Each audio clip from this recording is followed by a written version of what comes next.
इस संगम में मेरे पागलों, आज का सूत्र कथा का तुम नोट करना, परिस्थिति बदले या ना बदले, पर मना स्थिति बदलनी चाहिए। और यहां से तुम मना स्थिति बदल करके ही जाना। अपने मन को बदल करके अगर तुम घर नहीं गए तो तुम्हारा संगम में आना और इस महाकुंभ में आना बेकार हुआ। यहां से तुम निर्मल होकर जाना, यहां से तुम निर्विकार होकर के जाना, यहां से तुम अजेय होकर के जाना, यहां से तुम गुणज्ञ होकर के जाना। और कुछ होकर के जाना या ना जाना, हम आज की कथा में तुम्हें प्रार्थना करेंगे, यहां से तुम अपने गुरु का होकर जरूर जाना। बाकी का काम गुरु का है, बाकी का काम सदगुरु का है, गुरु का है। और हमसे कोई पूछे गुरु श्रेष्ठ कौन है, हनुमान जी के जैसा कौन गुरु होगा। इसलिए हम प्रार्थना करना चाहेंगे, मेरे पागलों, तुम महाकुंभ से खाली मत जाना। अगर तुम खाली चले गए तो पछताओगे पूरी जिंदगी भर। ये मन बड़ा खतरनाक है, यहां भी आएगा तो यहां भी तुम्हें सताएगा, यहां भी तुम्हें चमकती धमकती चीजों की तरफ आकर्षित करेगा। ये मन बहुत खतरनाक है, यहां भी तुम्हें सिर्फ वासना की बातें याद करवाएगा। ये मन बहुत खतरनाक है, यहां भी तुमको मेले में चाट पकौड़ी ही याद करवाएगा। और अगर तुम महाकुंभ में आकर के ठीक ऐसे ही जी रहे हो जैसे तुम अपने जिला के मेला में घूमते रहे, तो तुम कुछ खाक नहीं आए, तुम उल्लू ना तो पक्के। इससे बेहतर तो घर पे ही पड़े रहो। पर तुम आ गए हो तो मन को बदल करके जाना। किसी राज्य में एक राजा रहता था, और मन को संभालना कितना सरल है अगर आप हमसे जानना चाहो तो हम आपको बता सकते हैं। क्योंकि बहुत लोगों का प्रश्न होता है कि हमारा मन नहीं मानता। बहुत लोग हमारे पास साधक आते हैं, वो कहते हैं हम साधना करते हैं, मन नहीं लगता। कुछ पूजा वाले लोग आते हैं हमारे पास, वो कहते हैं हम गुरुजी बैठते तो हैं पूजा में पर मन नहीं लगता। ये तेरा मन है कि पड़ोसी का मन है? ये मन तो हो गया चाइना मॉडल।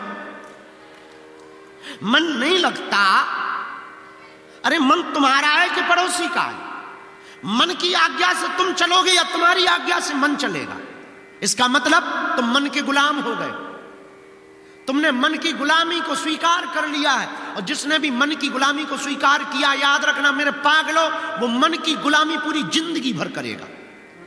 और मन तुम्हें सिर्फ आलस, मन तुम्हें सिर्फ वासना, मन तुम्हें सिर्फ भोग की बातें ही आप करवाएगा।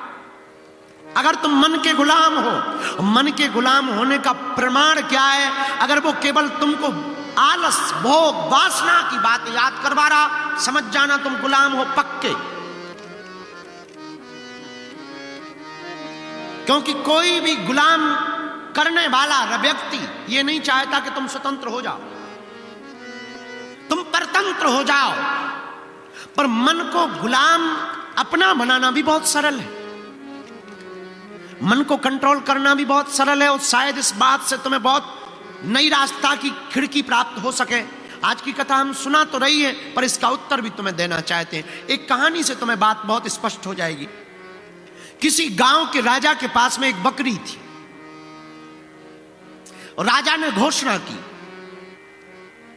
कि कोई भी आदमी मेरी बकरी को भरपेट भोजन करवा दे, तृप्त करवा दे, तो मैं उस आदमी को बहुत सा बहुमूल्य वेश कीमती धन दूंगा, बड़े बड़े बंगले दूंगा, बहुत उपहार दूंगा, बहुत इनाम दूंगा। बड़े बड़े चरवाहे आए,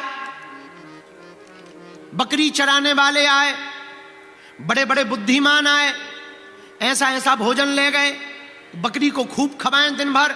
पर शाम को जब बकरी को वापस ले जाते थे तो राजा कहता था मैं चेक करूंगा पेट भरा या नहीं। तो लोग कहते देखो देखो पेट भरा हुआ है, फूल गई है, इतनी फूल गई है।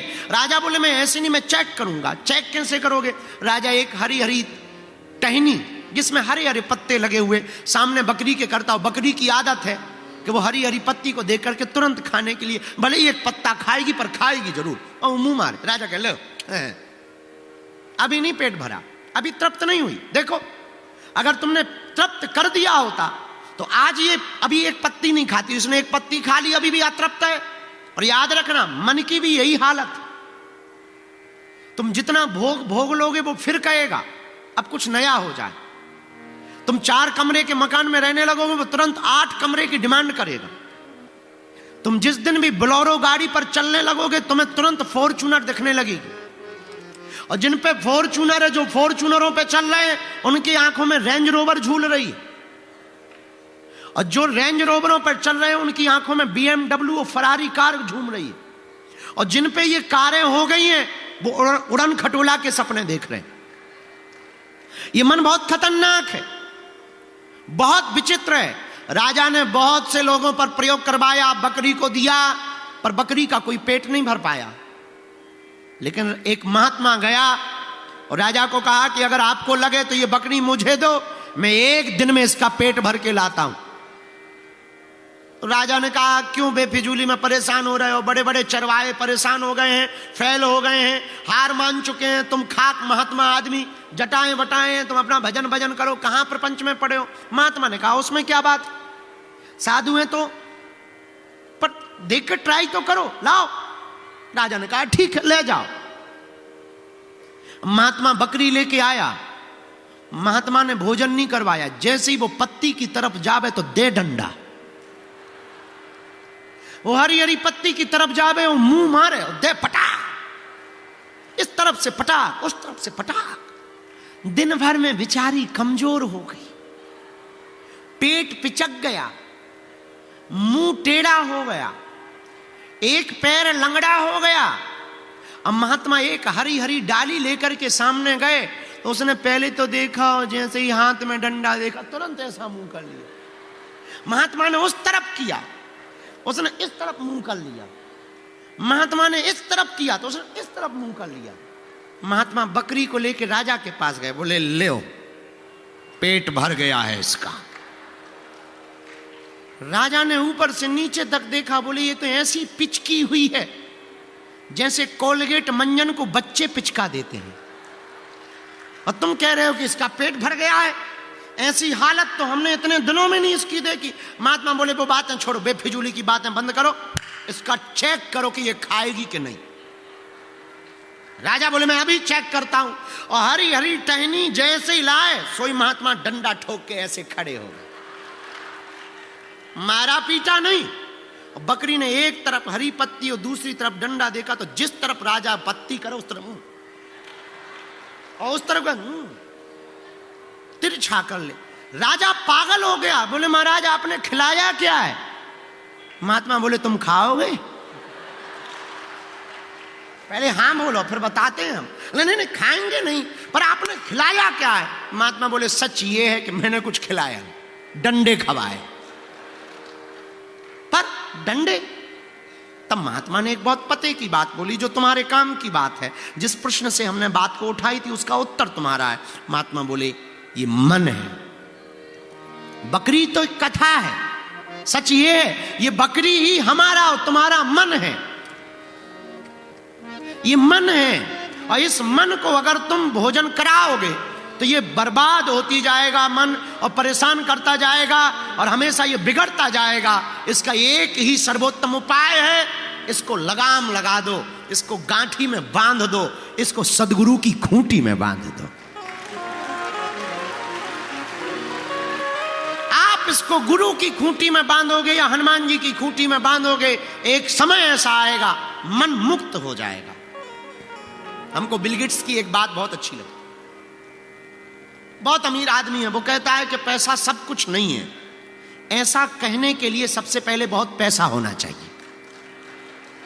हाँ, पैसा सब कुछ नहीं है, ऐसा भी कहने के लिए पहले पैसा होना चाहिए। हम आपको भी ये कहना चाहते हैं कि आपने संसार की सब चीजें लगभग देख ली होंगी। नहीं देखी हैं, जितनी देखी उतनी भी क्या कम है, वैसे भी तुम देख नहीं पाओगे। तो जितनी देख ली उतने में ही समझ जाओ। हम एक बात अक्सर बोलते हैं, मत भरोसा करना तुम संसार की चतुराई पर। मेरे पागलों, तुम मत भरोसा करना इस संसार की चतुराई पर। इन्होंने बर्क सोने का लगा रखा है गोबर की मिठाई पर। ये दुनिया बड़ी विचित्र है, इस पर बहुत ज्यादा तुम भरोसा मत करो। इसलिए आप संगम में आए हो, और संगम में अगर मन को धो करके नहीं गए, मन को निर्मल करके तुम घर नहीं गए, तो तुम्हारा संगम में कल्पवास करना हमें नहीं लगता कि बहुत फायदे वाला हो। बहुत फायदे वाला तो तब होगा, आज की कथा में ही तुम्हें प्रण लेना है, घर पर बदल करके जाना है। जब हम घर जाएं तो बदले जाएं, जब हम घर जाएं तो किसी से बैर नहीं, जब हम घर जाएं तो किसी पर चिड़चिड़ाएं ना, क्योंकि जिसके पास जो होगा वही देगा। एक आदमी, अब चूंकि ये बात शहाबुद्दीन साहब आप अपने ऊपर मत ले जाना, एक आदमी हमारे पास आया, बोले आपको पड़ोसी बहुत गाली बकता है। हमने कहा जिसके पास जो होगा वही देगा। अब बेचारे के पास गालियां हैं, गालियां दे रहा, और सच यही है, तुम जो खाओगे,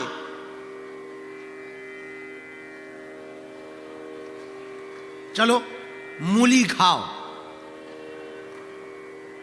तो मूली की ही तो दुर्गंध आएगी। अब तुम मूली खा के कहो आ थोड़ा सा केवड़ा का इत्र निकाला, अरे नहीं भाई, मूली खाओगे तो बगल यार, जो खाओगे वही तो बाहर आएगा। हाँ जी या ना जी, बोलो, वही तो आएगा कि नहीं। हमारा मत कहता है आप संगम से घर वापस जाना, बहुत बदल के जाना, परिवार के लिए बदल के जाना, समाज के लिए बदल के जाना, निर्मल होकर के जाना, और जोश में नहीं होश में होकर के जाना। होश में जिंदगी को जीना और घबराना भी मत। एक बात और हम तुम्हें बोल रहे, साइकिल किस किस ने चलाई, जरा हाथ उठाओ, हाथ नीचे करो।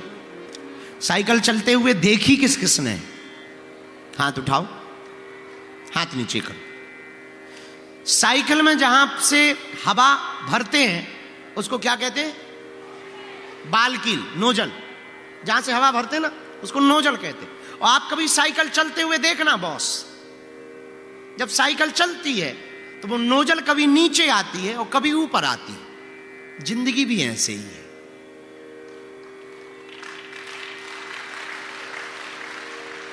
कभी नीचे आएगी कभी ऊपर आएगी, कभी खाक में बीतेगी और कभी राख में बीतेगी। और तुम प्रयागराज जो आए हो, भाग्यशाली हो कि तुम जिंदा में आ गए।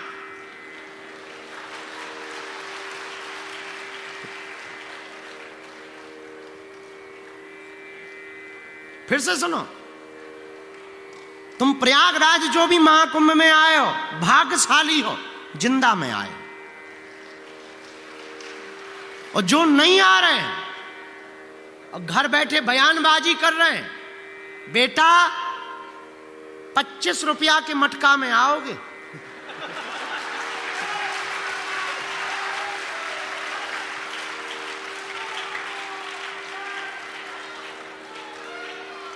आज तुम बयानबाजी कर लो बेटे, मरोगे अस्थियां तो यहीं बहाई जाएंगी, 25 रुपया के मटका में आओगे। यही तो जिंदगी है,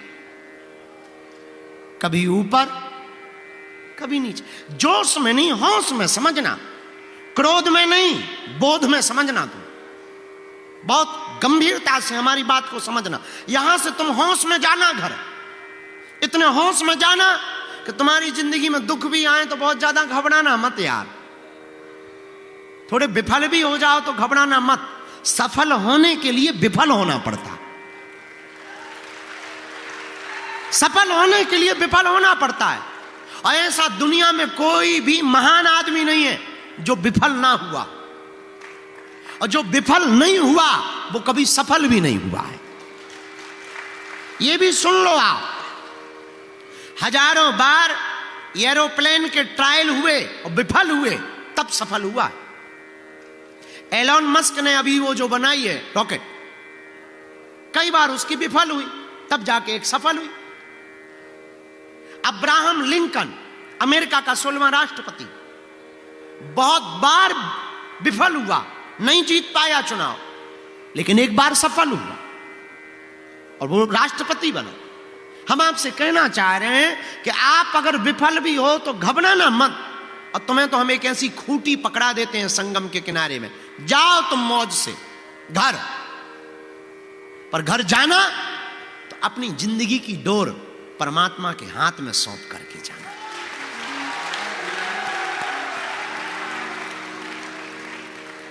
अगर आप अपने जीवन की डोर को परमात्मा के हाथ में सौंप दोगे तो एक पक्की बात तुम्हारी जिंदगी में उतर जाएगी, और वो ये उतरेगी कि तुम्हारी चिंता तुम्हें नहीं करनी पड़ेगी, तुम्हारी चिंता हमारे हनुमान जी करेंगे।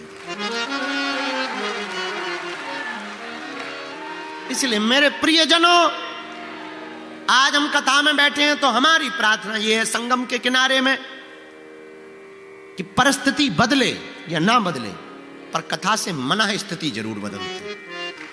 हाँ।